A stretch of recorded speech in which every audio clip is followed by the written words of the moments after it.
تہخانے کا دل۔ نانی کے کمرے کے نیچے ایک تہخانہ تھا، ہمیشہ بند۔ نانی نے مرتے وقت کہا تھا کبھی نیچے مت جانا، وہاں میرا دل دفن ہے۔ ہم نے سمجھا وہ شاعری کر رہی ہے۔ پھر ایک دن فرش خود بخود نیچے کو دھنسا، اور نیچے صرف ایک چیز تھی، ایک کمرہ جس کے بیچوں بیچ ایک دھڑک رہا تھا، زندہ اور انسانی۔ ہم تین بھائی بہن نانی کے مرنے کے بعد اس کا پرانا کمرہ خالی کر رہے تھے۔ فرش کی لکڑیاں بوسیدہ تھی، کچھ جگہوں پر دنسی ہوئی۔ میں نے ٹھوکر مار کر کہا، یہ جگہ تو خالی لگتی ہے، نیچے کچھ ہو سکتا ہے۔ تبھی علیشا بولی، نانی ہمیشہ کہتی تھی نیچے مت جانا، وہاں ان کا دل دفن ہے۔ ہم ہنس پڑے۔ واہ نانی، شاعری کا شوق آخری سانس تک۔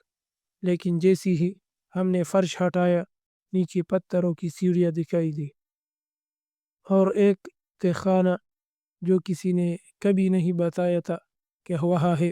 ہم نیچے اترے، ہوا بند، نمی ابری، سانس لینا مشکل۔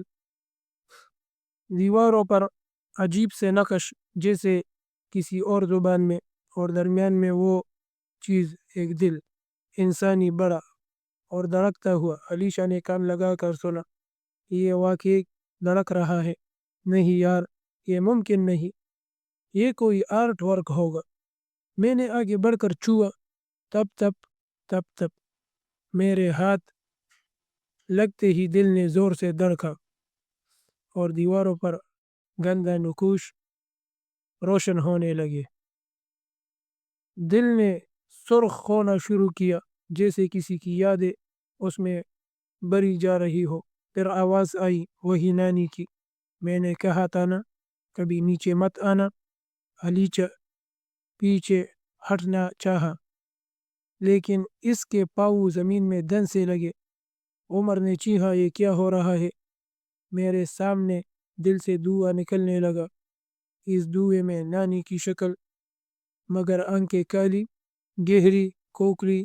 اب تم نے اسے جگہ دیا ہے، کیا اب یہ تم میں سے ایک کا دل بنے گا اور وہ باقیوں کو لے جائے گا؟ 3 راستے تھے، ایک دروازہ، ایک زینہ اور دل۔ ہم نے دروازہ کھولا اور خود کو اپنے ہی کمرے میں پایا، لیکن ہر رات جب ہم سونے لگتے ہیں، ایک دھڑکن ہمیں جگا دیتی ہے، تب تب تب تب۔ شاید وہ دل ہم میں سے کسی کے اندر آ چکا ہے، اور وہ صرف دھڑک نہیں رہا، وہ یاد رکھ رہا ہے۔